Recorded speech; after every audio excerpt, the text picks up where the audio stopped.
इधर ट्रंप अब बस के मूड में है, उधर पीएम नेतन्याहू अलग ही गेम खेल रहे हैं।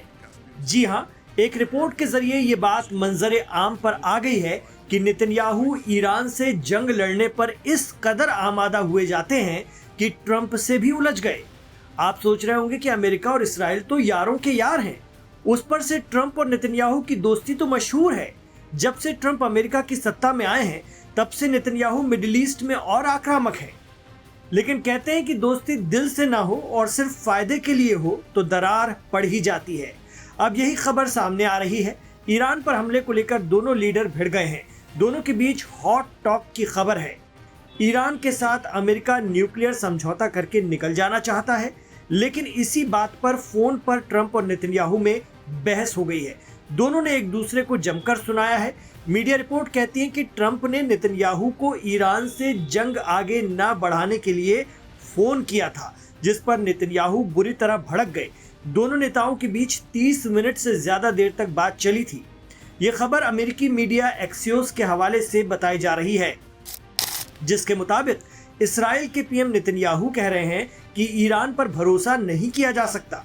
अमेरिका के साथ सीज फायर करके ईरान टाइम पास कर रहा है ताकि वो दोबारा से जंग के लिए खुद को तैयार कर सके। नेतन्याहू ने ट्रंप को यहाँ तक कह दिया कि जंग बार बार नहीं होती, ये अच्छा मौका है ईरान को लाइन पर लाने का। खबर है कि उसी बातचीत में ट्रंप ने दो टूक कह दिया कि ऐसा है कि मिडिल ईस्ट में सिर्फ इसराइल ही हमारे लिए सब कुछ नहीं है, बाकी देशों का मामला भी देखना पड़ता है। यहाँ उनका मतलब खित्ते के अरब देशों से था। मिडिल ईस्ट एक्सपर्ट और गल्फ न्यूज यूएई के पूर्व एडिटर बॉबी नकवी कहते हैं कि इसराइल की एजेंसी मोसाद और नेतन्याहू ने मिलकर ट्रंप को बेवकूफ बना दिया है। वो कहते हैं कि ईरान पर हमले और 2-3 दिन में ही सत्ता बदलवाने की तैयारियों का झांसा देकर नेतन्याहू अमेरिका को फारस के इलाके में हथियारों के साथ ले तो आए, लेकिन 70 दिनों से यहाँ अमेरिका फंसा हुआ है। अमेरिका ने अपना कोई गोल हासिल नहीं किया, उल्टा तेल और गैस का अहम समुद्री रास्ता स्ट्रेट ऑफ होर्मुज ईरान के कंट्रोल में चला गया। अब सारी कवायद उसी को खुलवाने के लिए चल रही है। उस पर अमेरिका के दोस्त अरब देशों की ईरानी मिसाइलों और ड्रोन से बुरी पिटाई हो गई। इसलिए पीएम नेतन्याहू के साथ फोन पर बात में ट्रंप ने कहा है कि हम अरब देशों पर भी ध्यान देंगे, सिर्फ इसराइल ही हमारी प्रायोरिटी नहीं है। हमने बाकी पड़ोसी देशों से भी फोन पर बात की है और सभी लोग बातचीत चाहते हैं, इसलिए हम ईरान के साथ बातचीत की तरफ बढ़ना ही पसंद करेंगे। ट्रंप ने नेतन्याहू को दो टूक कह दिया है कि डिप्लोमेसी की भी एक दुनिया होती है, उसमें वक्त लगता है। गौरतलब है कि कतर और पाकिस्तान इस बार अमेरिका और ईरान के बीच कोई स्थायी समझौता कराने के लिए काम कर रहे हैं, लेकिन मुस्लिम देशों की कोशिशों की तरफ ट्रंप का रुझान नेतन्याहू को रास नहीं आ रहा है। वो बहुत गुस्से में है। उसकी वजह भी है। अभी तक दिख रहा है कि अपने सुप्रीम लीडर और कई बड़े नेताओं को खोकर भी ईरान का पलड़ा भारी है। अमेरिका को उसके साथ सीज फायर करना पड़ा है और बातचीत की टेबल पर अमेरिका को आना पड़ा है। ये मिडिल ईस्ट की सियासत के हिसाब से इसराइल के लिए बहुत बड़ा झटका है, क्योंकि इससे ईरान में इस्लामिक रेवोल्यूशन की सत्ता और मजबूत होगी, जो इसराइल के लिए सबसे बड़ा खतरा है। एक्सपर्ट कहते हैं कि इसराइल में सरकारों और खासकर नेतन्याहू सरकार को खाद पानी युद्ध से मिलता है। युद्ध चलता है तो नेतन्याहू की लोकप्रियता इसराइल में बनी रहती है। वजह है नेतन्याहू आंतरिक राजनीति में फंसे हुए हैं। इसराइल के विपक्षी नेताओं ने नेतन्याहू के खिलाफ हाथ मिला लिया है। नफ्ताली बेनेट जंग को लेकर लगातार उनकी आलोचना कर रहे हैं। नेतन्याहू की कोशिश ईरान में जंग शुरू करके नए सिरे से लोकप्रियता हासिल करने की है। इतना ही नहीं, इसराइल और खासकर पीएम नेतन्याहू को लगता है कि इससे बेहतरीन मौका आगे नहीं मिल सकता। मौजूदा दौर में ईरान के टॉप लीडर या तो मारे जा चुके हैं या जनता से कटे हुए हैं। सेना भी लड़खड़ाई हुई है। नेतन्याहू इस मौके को हाथ से किसी भी सूरत में जाने नहीं देना चाहते। उन्हें लगता है कि अमेरिका इतना साजो सामान लेकर पहली बार मिडिल ईस्ट में है, 40 दिनों की जंग भी कर चुका है, उसे ऐसे ही खाली हाथ लौटने नहीं देना है। ईरान पर फैसला होना ही चाहिए। जानकार कहते हैं कि सच्चाई तो यह है कि मिडिल ईस्ट में अमेरिका के बिना इसराइल का कोई आधार नहीं है। बिना अमेरिका के ईरान इसराइल पर भारी पड़ जाता है। इसलिए अमेरिका को किसी भी तरह से खित्ते में उलझाए रखना नेतन्याहू की जरूरत है। अब अगर ट्रंप निकलना चाह रहे हैं तो नेतन्याहू गुस्सा दिखा रहे हैं, बहस कर रहे हैं, झगड़ा कर रहे हैं। क्या दोस्ती में दरार पड़ गई है? ये बहुत बड़ा सवाल है।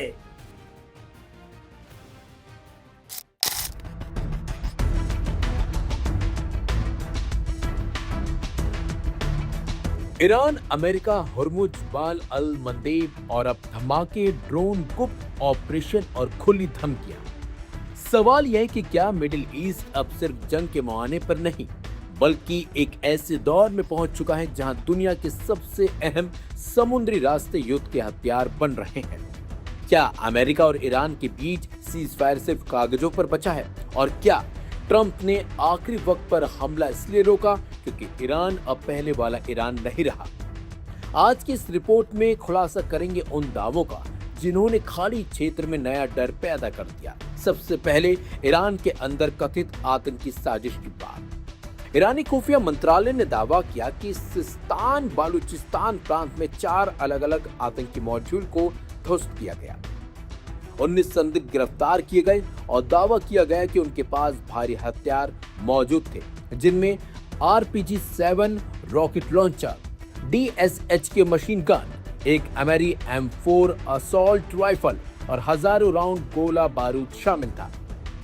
ईरान का आरोप है कि समूह विदेशी नेटवर्क से जुड़े थे और देश को अंदर से अस्थिर करने की कोशिश कर रहे थे, लेकिन कहानी यहीं खत्म नहीं होती। इसके बाद ईरान के विदेश मंत्री अब्बास अरागची ने अमेरिका को सीधी चेतावनी दी। उनका संदेश साफ था, अगर अमेरिका ने फिर हमला किया तो ईरान के पास अभी और सरप्राइज बाकी है। अरागची ने कहा कि हालिया संघर्षों से ईरान ने कई सबक सीखे हैं और अब वही सबक हथियार बन चुके हैं। ईरानी दावों के बीच एक और बड़ा दावा सामने आया कि हालिया 40 दिन के संघर्ष में अमेरिका को भारी सैन्य नुकसान हुआ। रिपोर्ट्स में दावा किया गया कि कई अमेरिकी विमान और ड्रोन क्षतिग्रस्त हुए। हालांकि इन दावों की स्वतंत्र पुष्टि सार्वजनिक रूप से स्पष्ट नहीं हुई है, लेकिन ईरान इसे अपने सैन्य क्षमता का प्रमाण बता रहा है और दावा कर रहा है कि उसने ऐसी तकनीक विकसित कर दी है जो अमेरिकी लड़ाकू विमानों को चुनौती दे सकती है। अब आते हैं उस जगह पर जहां पूरी दुनिया की नजर जा टिकी है, हुर्मुज स्ट्रेट। दुनिया के तेल परिवहन का बड़ा हिस्सा इसी रास्ते से गुजरता है। हाल के महीनों में ईरान अमेरिका के बीच तनाव बढ़ने के बाद इस क्षेत्र में सैन्य गतिविधियां बढ़ी हैं और फिर खबर आई केश्म द्वीप के पास धमाकों की। ईरानी अधिकारियों ने कहा कि ये अनएक्सप्लोडेड ऑर्डिनेंस को नष्ट करने की प्रक्रिया का हिस्सा था, लेकिन धमाकों की खबर ने पूरी खाड़ी क्षेत्र में बेचैनी बढ़ा दी और तभी अमेरिकी राष्ट्रपति डोनाल्ड ट्रंप का बयान सामने आया। ट्रंप ने कहा अमेरिका बड़ा हमला करने जा रहा था, लेकिन सऊदी अरब, कतर और यूएई ने कुछ दिन रुकने का अनुरोध किया क्योंकि उनका मानना है कि समझौता संभव है। ट्रंप ने कहा कि अगर बिना परमाणु हथियार के समझौता हो जाए तो वह बेहतर होगा, लेकिन सवाल यह है कि क्या बातचीत वास्तव में आगे बढ़ रही है या दोनों पक्ष सिर्फ समय खरीद रहे हैं। अब एक और धमाकेदार दावा। ईरानी मीडिया ने कहा कि बाल अल मंदेब स्ट्रेट के पास बड़ा विस्फोट हुआ। यही वो समुद्री रास्ता है जो लाल सागर को वैश्विक व्यापार से जोड़ता है। अगर हुर्मुज और बाल अल मंदेब दोनों अस्थिर होते हैं तो तेल, गैस और कंटेनर शिपिंग पर भारी असर पड़ सकता है।